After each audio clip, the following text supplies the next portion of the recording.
कोई दिल में है और कोई है नजर में, मोहब्बत के सपने मैं किस पे लुटाऊं।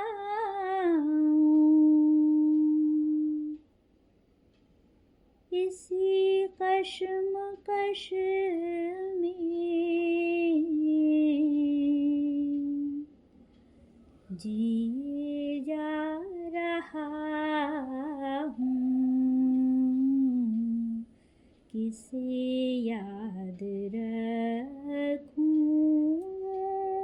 किसे भूल जाऊं,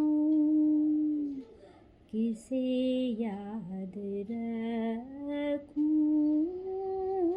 किसे भूल जाऊं। हमने एक बात कही, सुनने वाले सभी दोस्तों को नमस्कार। तो साहब, आज की बात हस्ब मामूल यानी कि एज यूजुअल मैं शुरू करने जा रहा हूं अपनी देखी हुई हाल की 2 फिल्मों से, एक अंग्रेजी और एक तमिल। अंग्रेजी फिल्म एक्चुअली अंग्रेजी नहीं थी, वो तो एक फ्रेंच फिल्म थी, और तमिल फिल्म तमिल थी मगर हिंदी में डब्ड थी। तो साहब, इन दोनों ही फिल्मों से मुझे एक बात बहुत ही अच्छी तरह से याद आई, और वो थी भूलना। आप सोच रहे होंगे क्या आयरनी है, याद आई भूलना। हाँ साहब, भूल जाना। भूल जाना एक ऐसी चीज है जो कभी तो बून है और कभी कर्स है। आप सोचेंगे क्यों, मैं ऐसी बात क्यों कह रहा हूं? क्योंकि भूलना तो एक बहुत स्वाभाविक प्रक्रिया है, और भूल जाना एक बहुत ही मामूली आदत। अक्सर हमसे ये शिकायत होती है कि आप ज़रूरी चीज़ें भूल जाते हैं, या दफ्तर में साहब लोग कहते हैं, क्या तुमको इतना भी याद नहीं रहता? अक्सर ऐसा कहा जाता है और सुनने की आदत भी हो जाती है, और घर पर तो ये बातें रोज़ाना की बातें हैं। मगर साहब, ये भूल जाना ऐसे मौक़ों पर बहुत बड़ा कर्ज हो जाता है जब कुछ भूल जाने से आपकी स्थिति बेहद दयनीय हो जाए। अभी जो मैंने फिल्म देखी ना, उस फिल्म में, तमिल फिल्म की बात कर रहा हूँ, उस तमिल फिल्म में वो हमारे नायक साहब जो थे, उनसे कोई व्यक्ति मिलता है जिसको वे पहचान नहीं पाते, और वो व्यक्ति उनके बारे में सब कुछ जानता है। उनकी ये हिम्मत नहीं होती कि ये उससे पूछ सके कि तुम आखिर हो कौन, क्योंकि जब कोई इतना अपनापा दिखाता है ना, तो आपके लिए ये पूछना बेहद कठिन हो जाता है कि भाई साहब, आप ये अपनापा तो दिखा रहे हैं, मगर आखिर हैं कौन आप? फिल्म के आखिर तक ये सस्पेंस चलता रहता है, और खैर छोड़िए उस बात को।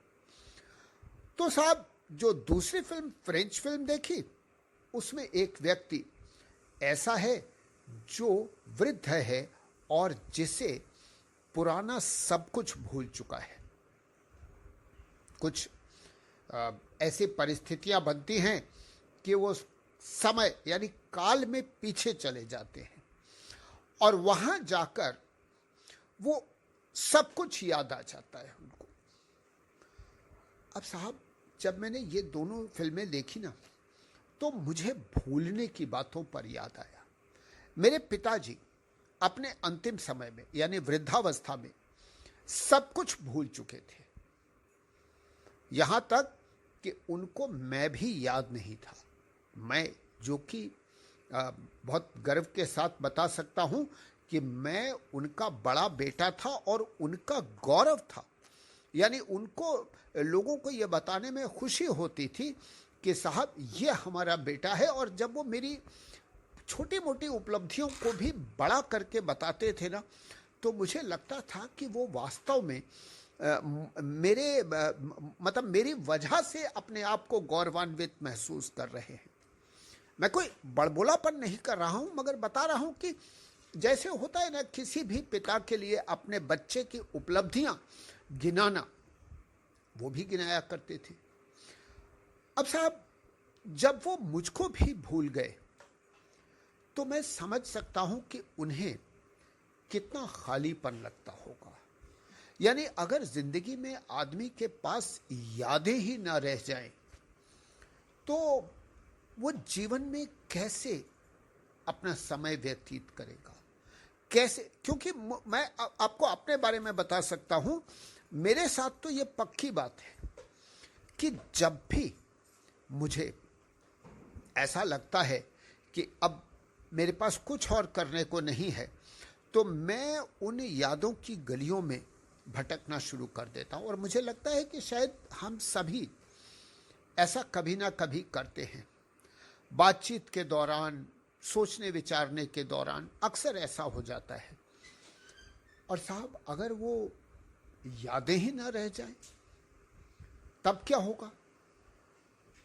कभी कभी होता होगा आपके साथ भी, मेरे साथ तो अक्सर ऐसा होता है कि मैं किसी से कुछ बात बता रहा होता हूं और सडनली कोई घटना बताना चाहता हूं, उस घटना के बारे में मुझे सब कुछ याद होता है सिवा उस घटना के सेंट्रल पीस के, और बस वहां पर एक उलझन शुरू हो जाती है और मुझे किसी न किसी सहारे की मदद की जरूरत पड़ती है। शायद आपके साथ भी होता हो, मैं अपने बारे में तो बता ही सकता हूं। तो साहब, अब बात आती है भूल जाने की और याद रखने की।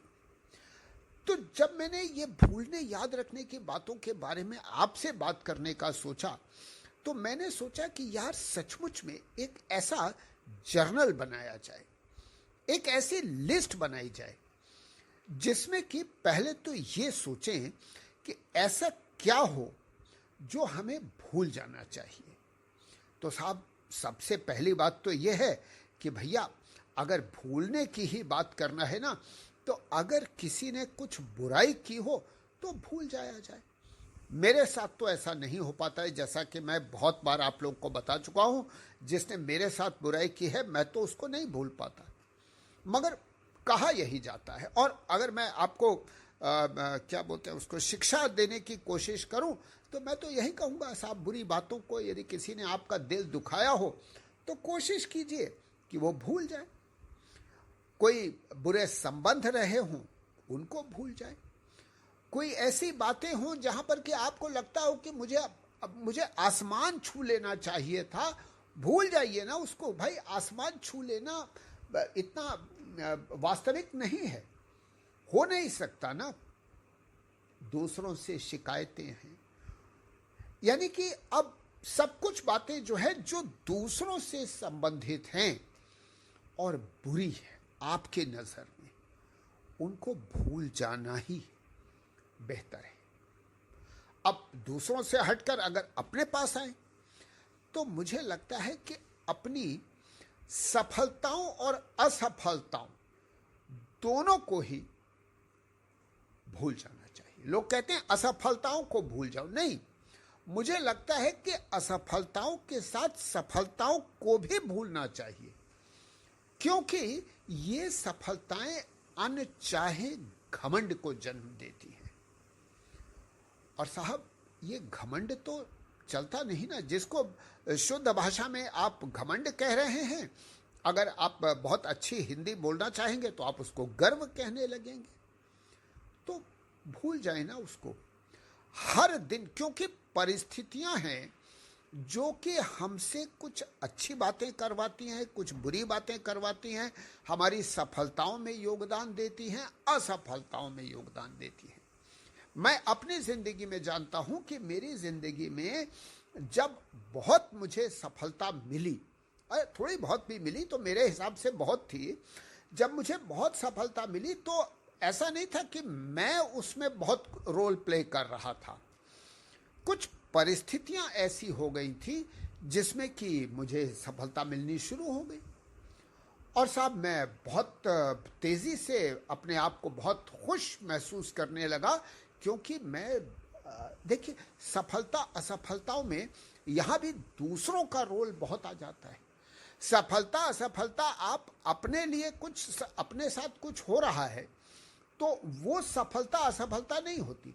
सफलता असफलता तब होती है जबकि आप उसको दूसरों से कंपेयर करें। यानी मसलन मान लीजिए कि अगर हमें कोई एक रेस में पुरस्कार मिलता है तो हम ये कहते हैं कि साहब हमें पुरस्कार मिला, किसी को हरा के पुरस्कार मिला, तब तो खुशी ज्यादा होती है।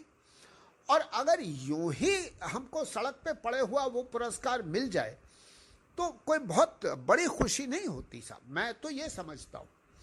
तो मेरे हिसाब से सफलताएं असफलताएं भी कंपेरेटिव होती हैं। सक्सेस या फेलियर्स कभी भी, अब मतलब क्या बोलते हैं उसको, मैं उसके लिए शब्द नहीं सोच पा रहा हूं, कभी भी एब्स्ट्रैक्ट यानी कि एकदम अकेले में नहीं होती।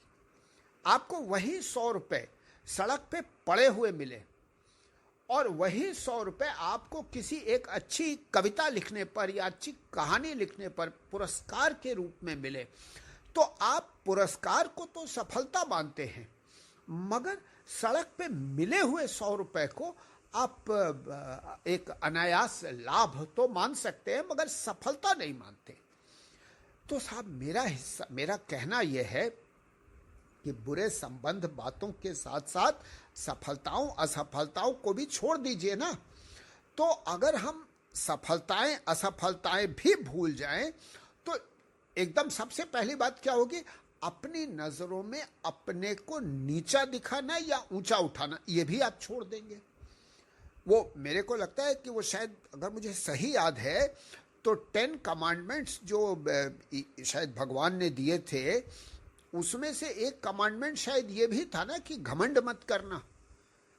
तो साहब वो जो अपने आप पे घमंड करना या अपनी बुराई करना, इसको भूल जाएं तो अच्छी बात होगी। और मैं तो यही चाहूंगा कि हम जानबूझ के इसको भूल जाएं। ऐसा ना हो कि किसी रोग के कारण या अपनी आयु के कारण आप उसको भूल जाएं। कोई लोग कहा करते हैं साहब कि वो दिमाग में 3 बिलियन न्यूरॉन्स हैं और वो 3 बिलियन न्यूरॉन्स जो हैं वो आपस में संबंध बनाए रखते हैं और उन्हीं संबंधों से आपकी यादें जिंदा रहती हैं। तो अगर उसमें से कुछ न्यूरॉन मर जाते हैं आयु की वजह से या किसी दुर्घटना की वजह से, तो आप भूल जाते हैं। तो साहब मैं तो ये समझता हूं कि अगर जो हम हो सके तो उन न्यूरॉन्स को सुला दें। मैं ये नहीं कहता मार दीजिए, मारना तो बड़ा हिंसक बात हो जाएगी। उन न्यूरॉन्स को सुला दिया जाए जहां पर कि ये सब चीजें इकट्ठा है। अब सवाल ये है कि ये तो भूल गए, अब याद क्या रखें। सवाल यह है कि याद क्या रखने, ये भी तो एक सोचने वाली बात है ना। मुझे लगता है कि याद, मैं तो वो चीजें रखना चाहूंगा जिनसे मुझे खुशी मिली। अब यहां पर चीजें मतलब चीजें और व्यक्ति। अब जैसे हमने जब एक मोटरसाइकिल खरीदी थी, तो आपको सही बता रहा हूं, मैंने पहली बार जब मोटरसाइकिल खरीदी तो मुझे लगता है वो साल था शायद 87 में, 87 में मैंने पहली मोटरसाइकिल खरीदी। मतलब उसके पहले पिताजी की मोटरसाइकिल चलाता था, मगर 87 में पहली बार अपने दमखम पर एक मोटरसाइकिल खरीदी।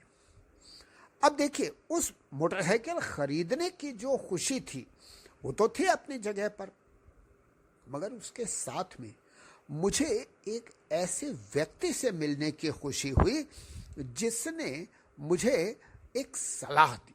मैं आपको सही बता रहा हूं, मैं आज भी उस व्यक्ति का चेहरा मेरे सामने है।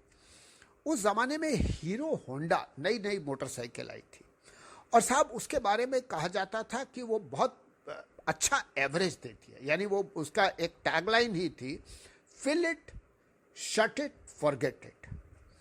तो यानी कि उसका मतलब था कि भैया पेट्रोल भरो और भूल जाओ कि पेट्रोल भराया था, क्योंकि उसका एवरेज शायद 80 किलोमीटर पर लीटर था या ऐसा कुछ। उस ज़माने में पेट्रोल की कीमतें भी ज़्यादा लगती थी कि बहुत ज़्यादा कीमतें हो गई हैं, तो इसलिए ये होता था कि भाई ज़्यादा माइलेज जो दे वो बहुत अच्छी मोटरसाइकिल है। तो मैं भी गया हीरो होंडा ख़रीदने के लिए। हीरो होंडा के लिए बड़ी लाइन वाइन हुआ करती थी कि साहब, मैं स्कूटर कभी ख़रीदने की मेरी तमन्ना नहीं थी। तो जब हीरो होंडा के शोरूम में गया तो वहाँ पर एक सज्जन थे जो शायद शोरूम के मालिक थे या मैनेजर थे, मतलब वो सेल्समैन नहीं थे। जब उन्होंने मुझको देखा तो पता नहीं क्यों वो आ गए मेरे पास, बोले सर बताइए क्या आपकी मदद कर सकता हूँ। तो मैंने उनसे बताया कि साहब देखिए, मेरा तबादला यहाँ से 50 किलोमीटर से थोड़ा ज़्यादा दूर हुआ है और मुझे हर दिन वहाँ मोटरसाइकिल से जाना है। तो मतलब हर दिन मुझे 100 किलोमीटर कम से कम चलने वाली एक मोटरसाइकिल चाहिए, जो हफ्ते में 6 दिन मतलब 6 दिन जाए और महीने में 30 दिन चल सके और कभी भी ख़राब ना हो। तो मैंने आपकी मोटरसाइकिल यानी हीरो होंडा का बहुत ऐड देखा है, तो मैं सोचता हूँ कि मैं ये मोटरसाइकिल लूँ, तो आप बताइए साहब क्या कहते हैं।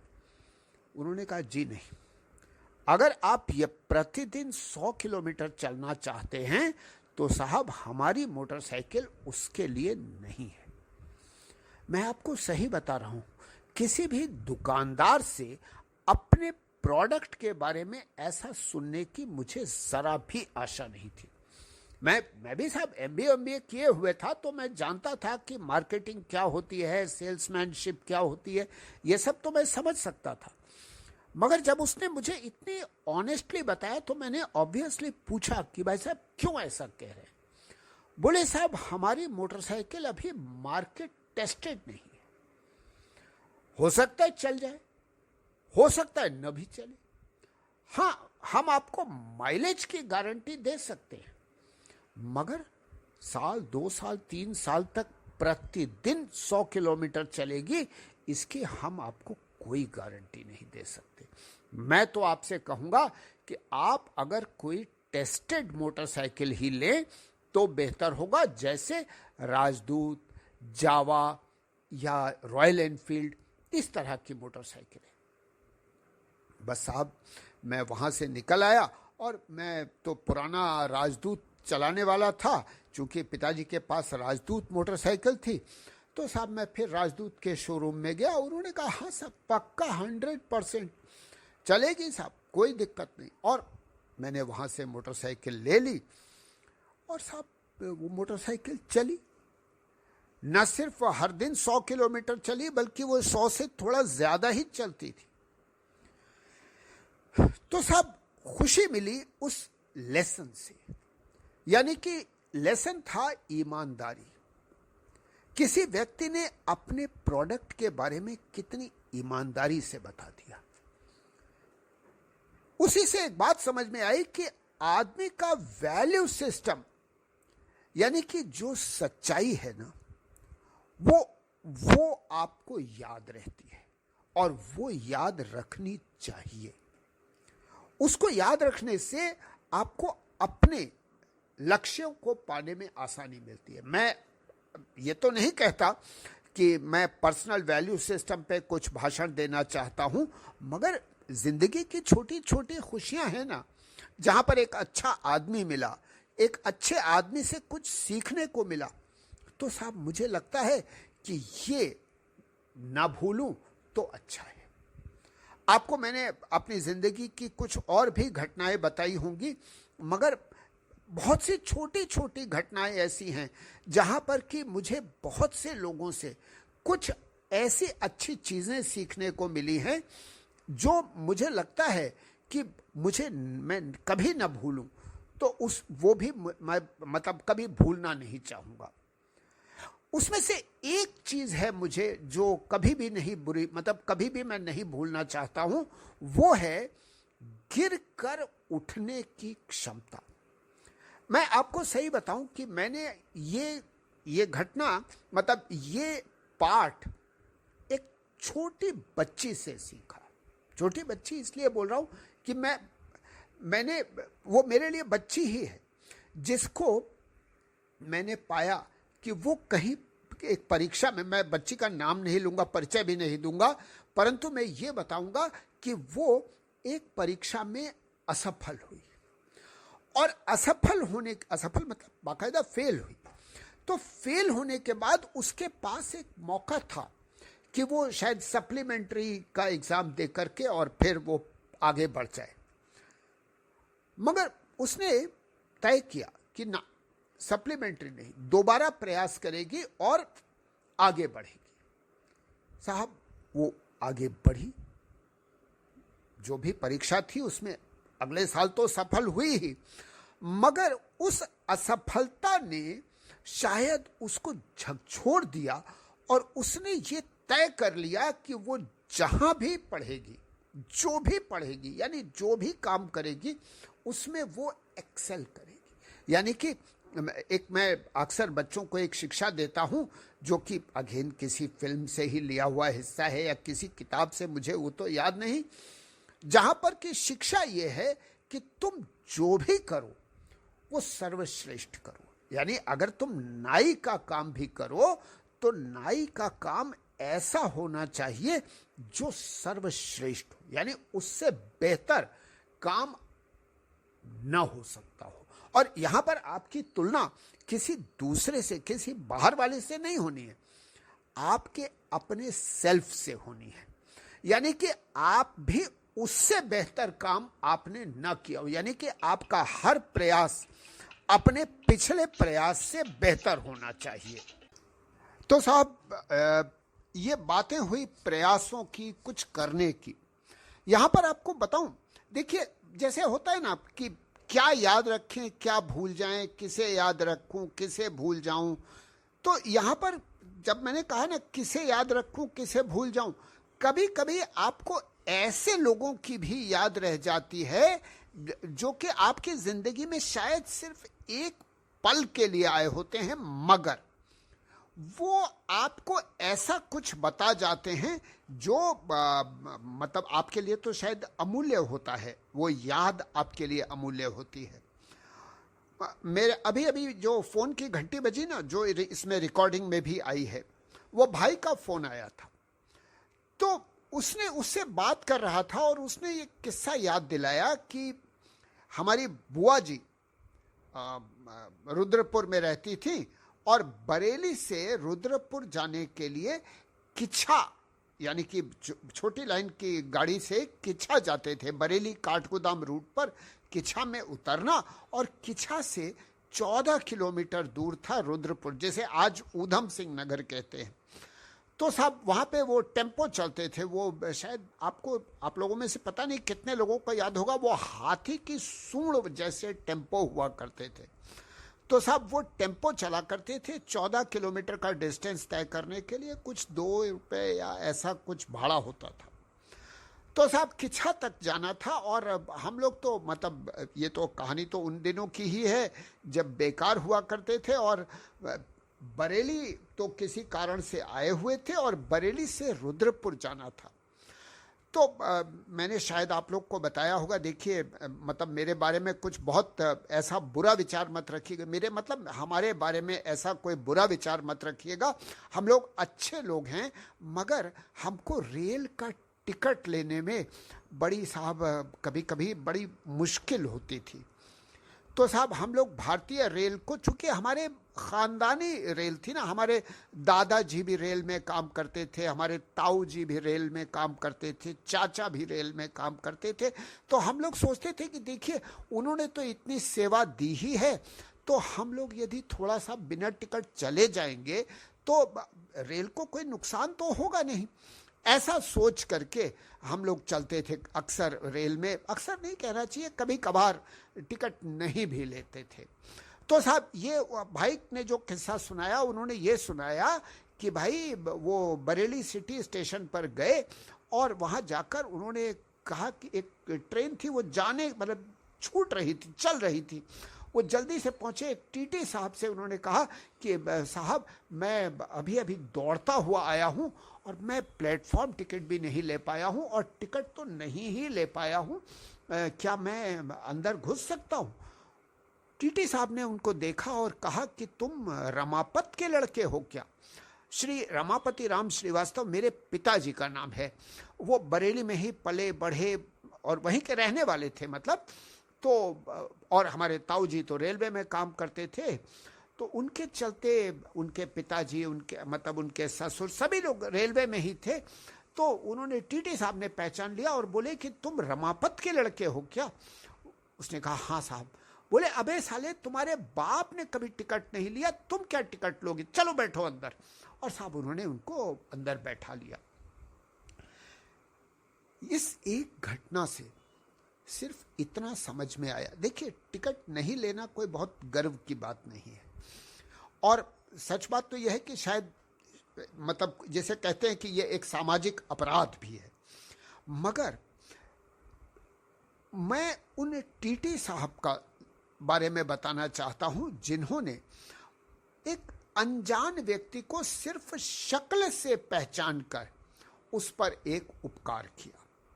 यानी कि उपकार करने के लिए किसी को बहुत जानने की जरूरत नहीं, और टीटी साहब ने किसी बदले की नियत से नहीं किया, उन्होंने कर दिया उपकार। तो शायद उपकार करने के लिए हमें किसी बदले की उम्मीद करना, ये यानी कि फिर वही बात आती है कि उपकार करो और भूल जाओ। उपकार करके यदि अपेक्षा रखी तो साहब फिर नुकसान हो जाता है, मुश्किल हो जाती है जिंदगी।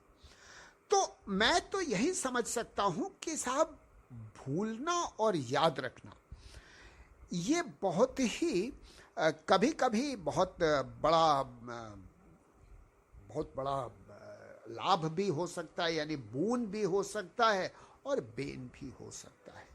तो अगर ईश्वर हमें शक्ति दे तो हम जो चाहें उसे याद रखें और जो चाहें उसे भूल जाएं।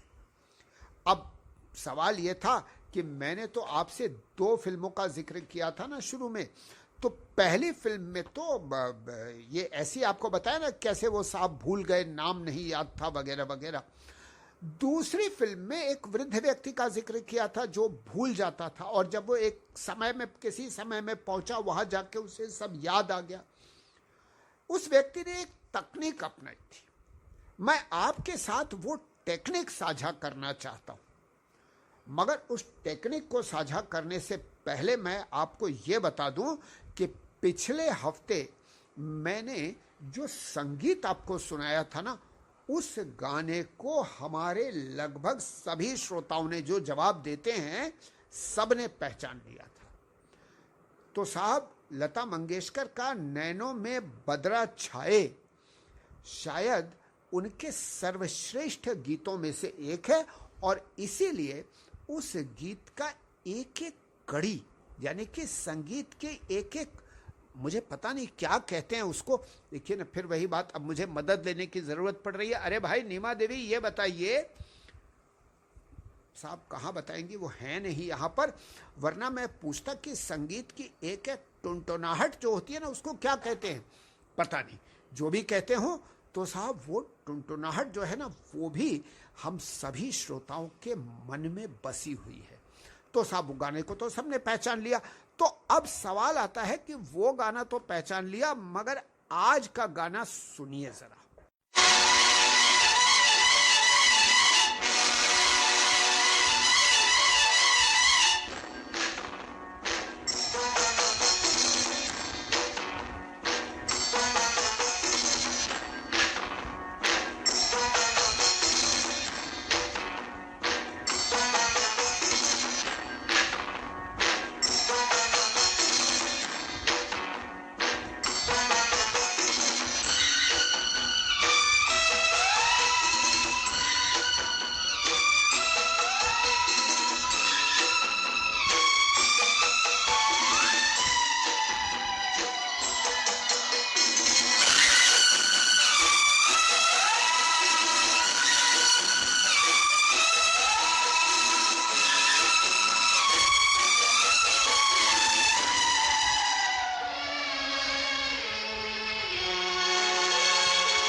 अगर आप इसको पहचान पाए साहब, मैं आपका कायल हो जाऊंगा, पक्की बात है। और मैं एक बात आपको सच बताऊं, ये गाना पहचानना बेहद कठिन है। मैंने इसमें आपको टुकड़ा भी लंबा दिया है, मगर वो लंबा टुकड़ा भी कोई खास हिंट नहीं दे रहा है। मैं इतना ही कह सकता हूं कि ये गाना जो है ना, वो एक ऐसी फिल्म का है जिसमें बहुत गाने हैं, और उन गानों में, हर गाने में कुछ ऐसी कशिश है कि जो आपको बांध लेती है। आप ये गाने को अगर पहचान पाएंगे ना, आप वास्तव में जाकर YouTube पर ये गाना सुनेंगे ज़रूर, मैं आपको गारंटी से बता सकता हूँ। तो साहब, ये पुराने ज़माने के मशहूर और मारूफ फिल्मकार हैं, और इनकी बेटी भी हीरोइन थी, आपको ये भी बता दूं। और इनकी पत्नी, एक्चुअली इनकी कई पत्नियां थी, मगर उनमें से एक पत्नी भी हीरोइन थी। और बस बस बस इससे ज़्यादा नहीं बताऊंगा। तो चलिए साहब, वापस आता हूँ। अब मैं वापस आता हूँ अपनी उस टिप के बारे में बात करने के लिए जो मैंने उस फिल्म से सीखी। उस फिल्म में हमारे जो सज्जन, यानी जो भूल जाते थे ना, जब वो 300 साल पीछे चले गए, यानी समय में, टाइम मशीन के हिसाब से वो 300 साल पीछे चले गए। जब वो 300-400 साल पीछे गए ना, तो उनको सब कुछ याद आ गया। और जैसे ही उनको सब कुछ याद आया, उन्होंने क्या किया, उन्होंने एक जर्नल लिखना शुरू किया। और जब वो उस कालखंड से वापस आए, तो उन्होंने वो जर्नल अपने लड़के को दिया। और उस जर्नल की शुरुआत ही उन्होंने इस बात से की थी कि देखो, जब मैं वापस आऊंगा ना, इस समय से, यानी 300 साल पहले से जब मैं वापस आज के समय में आऊंगा, तब तक मैं सब कुछ भूल चुका हूंगा। मगर इस जर्नल में जो भी लिखा है ना, वो सब हुआ है, मतलब वो सब सच है, जो मेरी यादें हैं। तो मैं चाहता हूं कि मेरी यादें तुम, जब मैं भूल जाया करूं, तब तुम मुझे इसमें से पढ़ के बताया करो। तो साहब, हम सभी लोग, अगर आज हमें बहुत सी पुरानी बातें याद हैं ना, तो साहब क्यों ना उसका एक जर्नल बनाएं, लिखें। अगर आप देखिए, ये लिखना किसी दूसरे के लिए नहीं है, ये न छपाने के लिए है, ये लिखना सिर्फ अपने लिए है। तो अपना एक यादों का जर्नल बना लिया जाए। और मैं तो ये कहूँगा साहब, लिखने में अगर आलस्य आता है तो बोल कर करिए ना, रिकॉर्ड कर लीजिए। आजकल तो हर फोन में, हर कंप्यूटर, लैपटॉप, जो भी आपके पास है ना, उसमें रिकॉर्ड करने की बहुत ही शानदार सुविधा है। तो साहब, मैं तो देखिए, मेरे पास एक रिकॉर्ड तो ये है, जो मैं आपके साथ बातें करता हूँ ना, तो एक रिकॉर्ड तो ये मेरे पास है। और मैं लगभग 250 हफ्तों से आपसे बात कर रहा हूँ। तो 250 हफ्तों में हर हफ्ते आपसे 20 से 30 मिनट बातें करता हूँ। और इन 20 से 30 मिनटों की बातों में मैं आपसे अपने बारे में ज़्यादातर बातें करता हूँ, क्योंकि मैं दूसरों की बातें क्यों करूँ भाई। तो अपने बारे में बातें करता हूँ, वो बातें तो मेरी ही यादें हैं ना साहब। 250 एपिसोड, यानी कि रफली 125 घंटे की यादें मेरे पास हैं। मैं जब चाहूँ इनको सुन सकता हूँ, अगर ज़रूरत पड़े तो साहब, ये मेरी सलाह है आपके लिए भी। नॉर्मली तो मैं सलाहें देता नहीं, मगर आज एक सलाह आपको दे रहा हूँ। तो साहब, इसके साथ ही आज के लिए बस करता हूँ। थोड़ा लंबा हो गया, बुरा मत मानिएगा। और अगले हफ्ते फिर आपसे मिलते हैं। आपने अपना समय दिया, इसके लिए आपका आभारी हूँ, और चलता हूँ। नमस्कार। उधर दिल मोहब्बत में उनको दिया है, इधर फर्ज का बोझ सर पे लिया है। अरे जिंदगी तूने ये क्या किया है किसे याद रखूं, किसे भूल जाऊं। न बस में है मेरे उन्हें भूल जाना, न बस में है उनको नजर से गिराना। मेरी बेबसी का बस इतना फसाना, किसे याद रखूं, किसे भूल जाऊं, किसे याद रखूं, किसे भूल जाऊं।